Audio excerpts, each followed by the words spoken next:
My interest in Animal Crossing New Horizons took a dive in about March 2022, but I'm sure I'm not alone. When did yours dive? And if yours has and hasn't picked up, this video is definitely for you. There's no denying it, Animal Crossing was a hit during the pandemic. It was a long-awaited title for the Switch. Most of us were trapped from regular life, and New Horizons gave us a chance to be free in a strange sort of way. It was all new, everyone was still learning, even those that had played the previous Animal Crossing titles. Experimenting, enjoying the new slow pace of life, no need to run around town with mundane tasks, and made us realise how fast life was moving. I started playing New Horizons in April 2020, just after the pandemic hit and soon after the game was released. I was the last in the family to start playing, but certainly outlasted my family playing the game. I'd like to think I played the game Nintendo wanted us to. Due to my Switch being locked down for parental controls, it meant I couldn't time travel. It meant I would religiously play when the kids had gone to bed, and I'd wake up before the kids woke up to check the results of my flowers. I'm a collector. I hunted for and collected each and every bug, every fish that the game could offer. I kept plugging away until I learnt all the reactions and close to sourcing each and every DIY I could get my hands on, visiting community islands for DIY parties, turnip exchanges, and everything that came with it. I'm a stubborn person, and the thought of failing to earn those golden tools spurred me on until I collected them all. This game single-handedly caused us to buy another 3 Switches in our house and another physical copy of the game. I was obsessed, and in a way I still am. After all, it was the reason I created this YouTube channel. Many of you may have lost interest after about a year when things got back to normal, but not me. Many realised that the game was lacking some features from New Leaf and felt like the developers had left things out. And in reality they did. Nintendo did what many other software houses often did all too often. They pick a date for a release and stick to it, no matter the cost.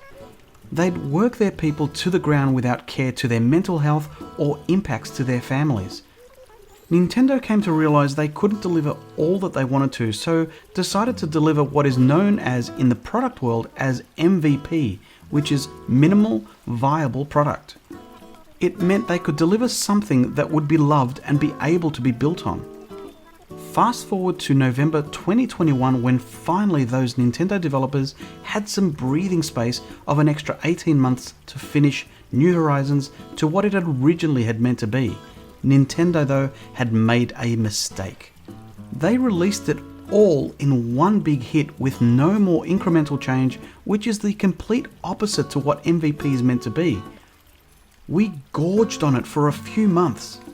Time traveling, treasure islands, Nookazon, just fast tracking the game. Almost like we were trying to make up for lost time. Now, I don't know if it was Animal Crossing New Horizons 2.0 or my new OLED Switch, which wasn't parental controlled, allowing me to time travel, or Treasure Islands that spoilt me. However, I could feel myself falling out of love with the game. Maybe that's a little bit drastic. Maybe it was just I felt a little bit burnt out. Let me know if you've been. I felt like I'd done it all. I mean, everyone was coring the crap out of everything in a design sense. Cottagecore, citycore, forestcore. Didn't have the patience for that. I like to make things look pretty and functional, and everyone else was just copying the Instagram look, and inspiration was all looking the same. Admittedly, everyone's taste was a carbon copy. Same villages, same layouts, same designs. In Jan 2023, Pat from Nintentalk decided to publicly announce his new way of playing Animal Crossing in 2023, and it really resonated with me. It was, in a way, a restrictive way of playing, but in its own way encouraged you to play the game I used to play it. So I decided to wipe my island, which created the character, which is one half of my channel name, and took up the challenge.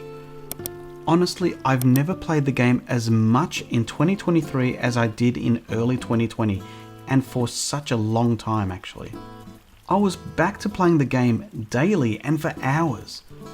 There was a reset of the status quo. It was a mass of a new beginning by heaps of people at the same time. It was certainly the first time I'd restarted an island from scratch since February 2021, where we bought our second Switch. I know for a fact that many people and content creators alike restarted their islands to get that buzz back. Was it for the pre-resident services upgrade music, the thrill of the chase, the latest core fad? The thought though of sharing experiences with others all playing by the same rules, visiting islands and helping each other again really made sense. Hard mode forces me to learn to play the game in new ways, including forcing me to roll my own designs, which by the way, quick plug to channel member April Honey and Design Wars 20 participant who has some really great tutorials on becoming a better pathmaker, so check out the description. I completely get it if you feel like you don't want to start again or lose the progress you've made. However, working with the parameters of this hard mode breeds a relatively exclusive community that is causing many to feel FOMO. Many have bought themselves new Switches or reset islands to be part of this new reset community, which in turn is causing us to fall in love with the game again. What about you? Where are you at with hard mode?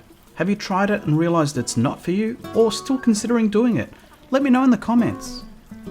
Would I believe you if you told me I had a hippo on my island and thought she was the cutest thing? Heck no. But now I and many others are getting a mix of villages that, again, Nintendo wanted us to. Honestly, hard mode isn't that hard. In fact, my wife still swears hard mode is the way she plays. This is why I decided to layer on even more rules on top of the hard mode. I'm committing to not time traveling, because I can't on this Switch. I'm crafting all recipes learnt to get a check mark at the bottom right of the recipe. I'm gunning for breeding each and every colour of flower regardless of the difficulty. I'll have 150,000 Happy Home Academy house, get all the golden tools again, and in doing so, completing my Critterpedia. Again! I'm also collecting each and every KK song available.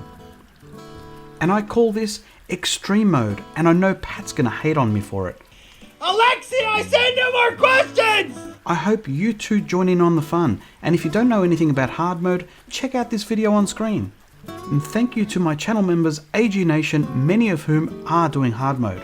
Alexi, you can invite anyone you want, alright?